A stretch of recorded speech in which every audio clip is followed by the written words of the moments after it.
Hey everyone, Indoor Bush from Bush League Games, and today is going to be episode 4 of the gameplay tutorial for my homemade trading card game, The Flip Side. And today we're going to be going over the Ancient Slab mechanic, leader card win conditions, as well as launch pad access, or launch area access. So starting with the Ancient Slab, it's represented nicely here by this piece of paper up here that just has a dark and a light written on it. And so basically, whenever this flips, all cards in the battle zones have to also flip as well to match the side that's showing. So an example would be, if I get these two cards right here. So this is a leader card, so it goes in the leader zone. This is a regular card, so it goes in the battle zone, right? And so let's say the slab flips to the light side. That would mean that this card would also have to flip as well. And this card would not flip because it is not in the battle zone. Leader cards are not affected by the slab. How the slab is able to flip is during each player's end phase. So the last phase before the turn flips over to the next player. They add one counter to the slab. And so once the slab accumulates all 5 counters here, which are represented here by these nickels, once it has 5, so let's say I end my turn and I put the 5th one on, the ancient slab. At the start of the next player's turn, this will flip during the flip phase, which is the first phase of each turn. And at that time, all cards in battle zones that are not showing the dark side will flip. You can also speed up the process. So, in theory, then the slab flips every 5 turns. But you can also spend 1 battle token to add an additional counter. So you can speed it up if you need to flip it sooner rather than later. So if you have a card, because there are multiple cards that have some unique, properties here. So I got 2 cards here, Garden Gang and Generator Z. These are double-sided the same. Actually, no, this one's not. Sorry. This one.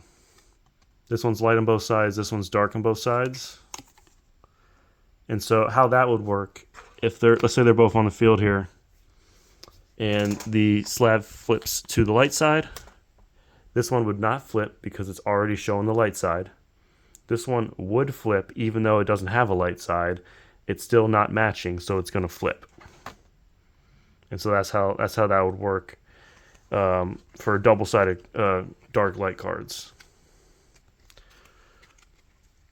And the Ancient Slab is a very important part of the game because a card that doesn't match like the Ancient Slab, because when you draw cards, you don't get to flip them in your hand or anything. If this card's facing up when I draw it, I have to play it on this side. You can spend a battle token to flip a card in your hand if you want, but it has a cost. And so, cards have various different effects. This has an equip effect, this has a voluntary effect, continuous effect, and then a trigger effect here. They all interact a little bit differently. So this equipped effect would not be affected by the Ancient Slab since it's in the equip zone, not the battle zone. So if this would flip to dark, this guy's staying just like this. He's not moving. Whereas all these cards, let's say they're on the field, let's say they just got played on the field, like this. This card has the effect that it can attack directly if it wants to, but it cannot because it doesn't match the Ancient Slab. This one has the effect, a continuous effect, where it cannot be defeated in battle by a card of 100 or more power. That's not the case right now, though, because it's not aligned with the Ancient Slab. And then this one has a trigger effect, where each time it attacks, you draw 1 card, but you won't in this scenario because it's not matching the Ancient Slab. Also, if 2 cards have the same power, which I can try and find an example here of. I don't have an example of it right now, but If two cards have the same power, usually if it's a tie, nothing happens. But if the one card is light and the other card is dark, then the card that matches the slab will win. But they do not gain a token from that interaction. Let's see, what else is there? I think that's all I want to do on the ancient slab right now. There's some other components that I'll go over when I go over the different phases of the game, because it ties into a few of them. But I think for now that's good on the slab. Moving on to the leader win conditions here. I decided to just pull out all the leader cards that I had, just to kind of show them off as well. So the win condition is always down here in this yellow box here.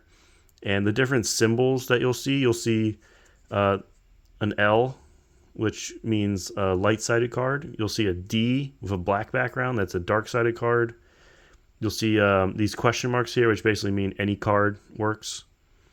You'll see an N with a gray circle, and that's a normal card or no effect, non-effect card.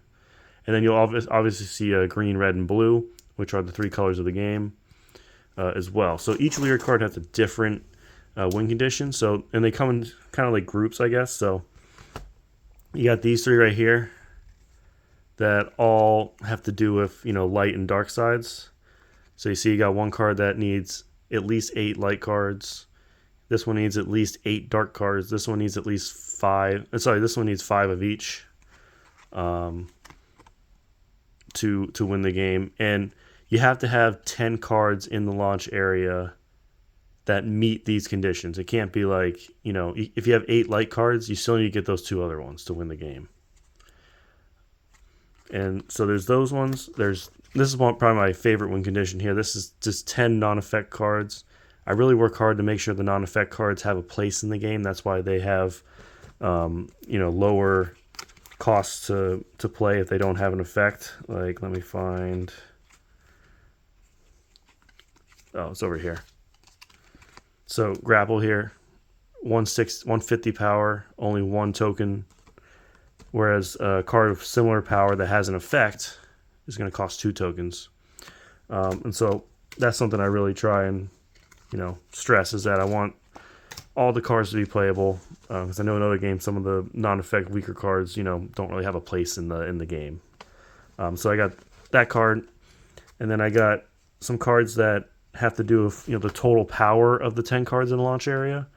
So I got one that needs 600 or less, which means the average power of your cards has to be under 60, but it does have some effects that can help you out with that as well. And then there's one that's 1,000, one that's 1,400 or more. They all happen to be blue cards, but that's another different win condition that you could see. And then finally you got the ones that have to do with color. So you obviously have one that does better with blue decks, one that does better with green decks, and one that does better with red decks. You see the win conditions here, just 8 of that color and then 2 others. And then you got some that involve all the colors. You got Volcanic Island Turtle here that needs 3 of each color and then 1 other. And then Supercharged Cobra, which needs 2 of each color and then 4 other. So these are good for if you want to have a deck that has, a variety of cards from different colors working together. And then finally, you got cards that use 2 colors each. You got Royal Rumble Tag Team, which uses red and green. You got Gall Commander, which uses blue and green. And then you have Dark Sorcerer Crab that deals with red and blue cards. And what's cool about these ones is that they're combinations of 2 other cards in the game. So this one right here is Grapple, and this is Lord Melon the second. You see Grapple's right here. This one's a combination of Magician Crab and Shadows of the Sea. You see those are the Shadows of the Sea. That's Magician Crab. He's now Dark Sorcerer Crab. And he's red, they're blue. So that's how I kind of got to that win condition. And then you got Gall Commander here, which is a Seagull Attack Squad. mixed with Remote Island Survivor, and so they're blue, he's green, and so that's kind of how that win condition came to be. And I actually got Seagull Attack Squad right here, so just to show you. So yeah, that's the leader win condition.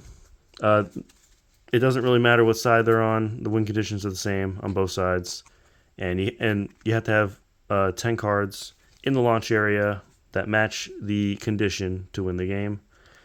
And so, speaking of the launch area, that's the area over here that's in orange. It's both the excess and the launch area. They're kind of the same area. They're called the launch pad. For a card to be able to go from the battle zone to the excess or launch area, they have to be overweight, which means that they have to hold tokens equal to the max amount of tokens that they can hold, which in this card's case is 2. You see 2 symbols on here. In this card's case, it'd be 4, and so on and so forth. And I went over the overweight rule in my last video, so if you want to learn more about that, just go watch that one. The two, besides being overweight, the other caveat is that the card has to be matching the Ancient Slab to be able to move over to this area, but you can bypass that by spending 1 battle token to, just bypass that rule if you need to get it in like right then and there. You can only do this during your turn, obviously. And the way these two areas actually work is they're considered the same. It's just that it's easier to keep track of how you're doing on your win condition if you have these 2 separate areas for cards that are involved with it and cards that are not involved with it. So if I have these, let's say I have these 5 cards in my launch area, right? And the card, actually, let's say I have these 6, right? And my leader card is Daddy Longlegs here. You have to have non-effect cards for his win condition, and 5 of these are effect cards. So these 5 would all go into the excess area, whereas Grapple would go into the launch area because he matches the win condition on the card. And so that's the only difference between these 2 areas. They're just used to help organize and kind of speed the game up, so you're not shuffling through these a lot while you're trying to make up your mind. But yeah, cards can move freely between these 2 areas. Like I said, it's just helping you to track progress. And yeah, I think that'll do it for this video. It's just going a little bit longer than I was hoping for, but I want to make sure I explain everything as well as I can. Next video is 100% going to be on the 5 turn phases of the game. You got the flip, action, battle. What did I name the 4th one again? Load. That's right. Load phase and end phase. So it spells Fable. That's how I remember it. Fable. And we'll go over those 5 phases next. I'm not sure when I'll post that, but just be on the lookout.